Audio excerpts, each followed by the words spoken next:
اعوذ باللہ من الشیطان الرجیم، بسم اللہ الرحمن الرحیم۔ السلام علیکم دوستو۔ کتاب فتوح الغائب، مقالہ نمبر 7، اطمینان قلب کا راز۔ حضرت قطب ربانی رحمۃ اللہ علیہ نے ارشاد فرمایا، تو اپنے نفس کی پابندیوں سے آزاد ہو جا اور اس کی مطابقت میں اپنی ہستی کے اسرار سے بیگانہ اور ناآشنا نہ ہو جانا۔ اپنا ہر معاملہ کلی طور پر اپنے پروردگار کو سونپ دے اور اپنے دل کے دروازے پر اللہ کا دربان بن جا، تاکہ وساوس شیطانی اس میں ہرگز داخل نہ ہو۔ خدا پاک جس چیز کو دل میں آنے کا حکم دے اسے آنے دے، اور جس سے منع کرے اسے تو آنے سے روک دے۔ ارادہ حق کے علاوہ کسی اور ارادے کی خواہش مت کر۔ اور ارادہ حق کیا ہے؟ ارادہ حق شریعت اسلامیہ کا مکمل اتباع ہے۔ طول عمل یعنی خواہشات کی کثرت بندے کے لیے پریشانی اور بربادی کا ایک ہلاکت خیز جنگل ہے، اور اس طول عمل کا محو ہونا ذات حق میں جذب ہونے کے بغیر ناممکن ہے۔ ہمیشہ احکام الہی کا اتباع کر اور اس کی منہیات سے اجتناب کر۔ خدا کے مقدرات کو اسی کے اختیار و رضا پر رہنے دے، اور مخلوقات میں سے کسی چیز کو اس کا شریک نہ کر۔ تیرے ارادے اور تیری آرزوئیں یہ سب اسی کی مخلوق ہیں، بس تیرا ارادہ و خواہش کرنا گویا مخلوق کو خالق کے ساتھ شریک کرنا ہے، اور اس حال میں تو مشرک ہوگا۔ اللہ تعالیٰ فرماتے ہیں، جو شخص اللہ تعالیٰ کے دیدار کی توقع رکھتا ہے اسے چاہیے کہ نیک کام کر لے، اور مخلوقات میں سے کسی کو بھی خدا کی عبادت میں شریک نہ ٹھہرائے۔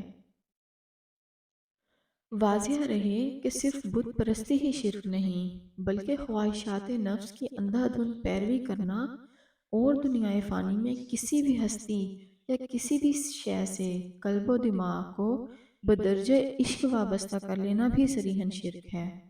اللہ تعالیٰ نے فرمایا، اے نبی صلی اللہ علیہ وآلہ وسلم، کیا آپ نے اس شخص کو نہیں دیکھا جس نے اپنی ہوائے نفسانی ہی کو اپنا معبود بنا رکھا ہے؟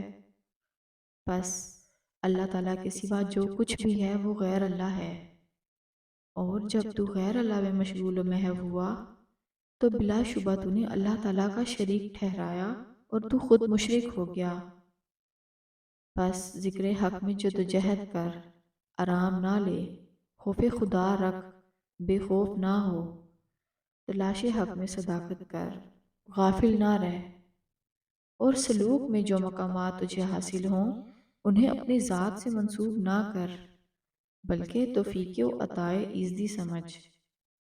پھر اگر تجھے کوئی حال یا مقام بخشا جائے تو اسے مخفی رکھ، اور نااہلوں سے اس کا ذکر نہ کر۔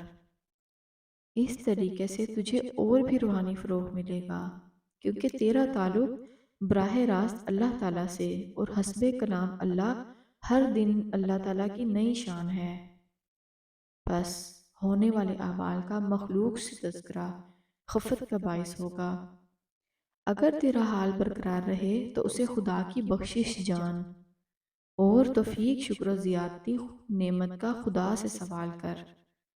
اگر تیرا وہ حال باقی رہا تو اس میں تیرے لیے ترقی علم معرفت اور اضافہ ادب ہوگا۔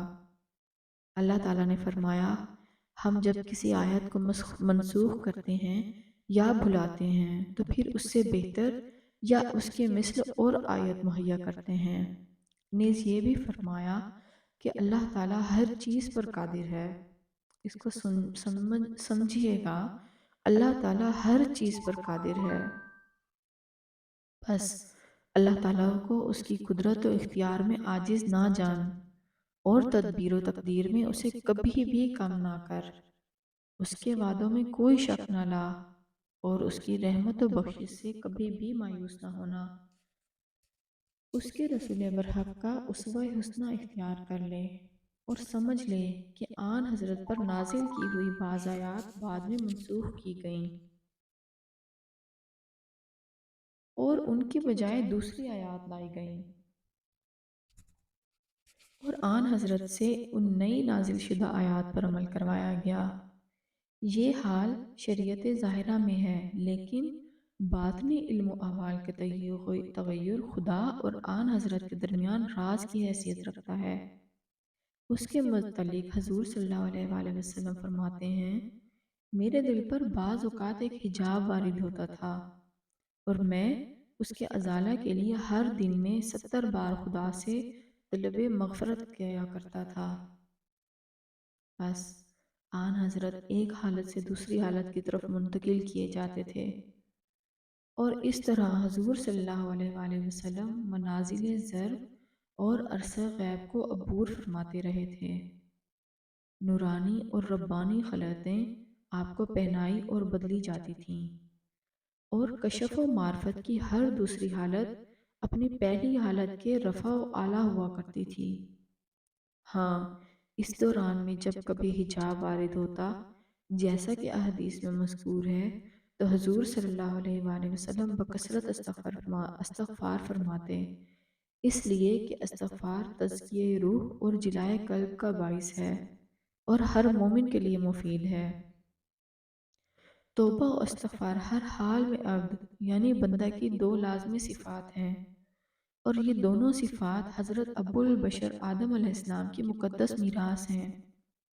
جب ان کے احوال باطن پر عہد کی خلاف ورزی نے تاریکی ڈالی تو وہ اپنے ارادہ و خواہش کی پیروی میں مبتلا ہو گئے، اور اس وقت ارادہ آدم علیہ السلام ارادہ الہی کے ساتھ شریک ٹھہرا۔ بس اس وجہ سے یہ ارادہ توڑ دیا گیا۔ پہلی باطنی حالت زائل ہو گئی اور وہ ولایت سے معزول کر دیے گئے۔ ان کی وہ منزلت چاہتی رہی، قرب خداوندی تلف ہو گیا، انوار تاریک ہو گئے، اور پھر انہیں ان کی لغزش پر تنبیہ کی گئی اور نسیان و حکم عدولی کا اقرار کرتے ہوئے بصورت توبہ و استغفار گناہ کا اعتراف کرنے کی تلقین کی گئی۔ چنانچہ حضرت آدم علیہ السلام نے گڑ گڑا کر بارگاہ الہی میں التجا کی، پروردگار، ہم نے تیری حکم عدولی سے اپنے نفسوں پر ظلم کیا ہے، اور اگر تو ہمیں معاف نہ فرمائے گا اور ہم پر رحم نہ کرے گا تو ہم خسارہ پانے والوں میں سے ہو جائیں گے۔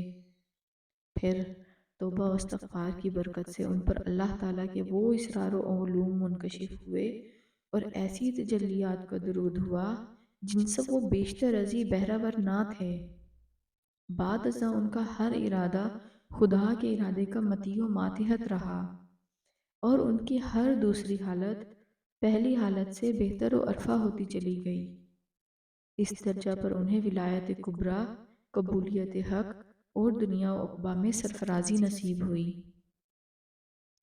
ان کی اولاد روئے زمین پر خوب پھولی پھلی اور اس میں سے بڑے بڑے جلیل الشان انبیاء اور برگزیدہ اولیاء اللہ پیدا کیے گئے۔ پھر دنیا کے بعد عقبہ ان کی جائے پناہ، بشارت اور حیات ابدی کی قرارگاہ ہو گئی۔ بس تجھے بھی توبہ و استغفار اور عرض و نیاز مندی کے لیے رسول کریم صلی اللہ علیہ وآلہ وسلم کا اسوہ حسنہ اور نوع انسانی کے باپ حضرت آدم علیہ السلام کے خصائل اختیار کرنا چاہیے، اور یہی خدا تعالیٰ کے سچے عاشقوں اور دوستوں کی سنت ہے جو نجات کی ضامن ہے۔ جزاک اللہ خیر۔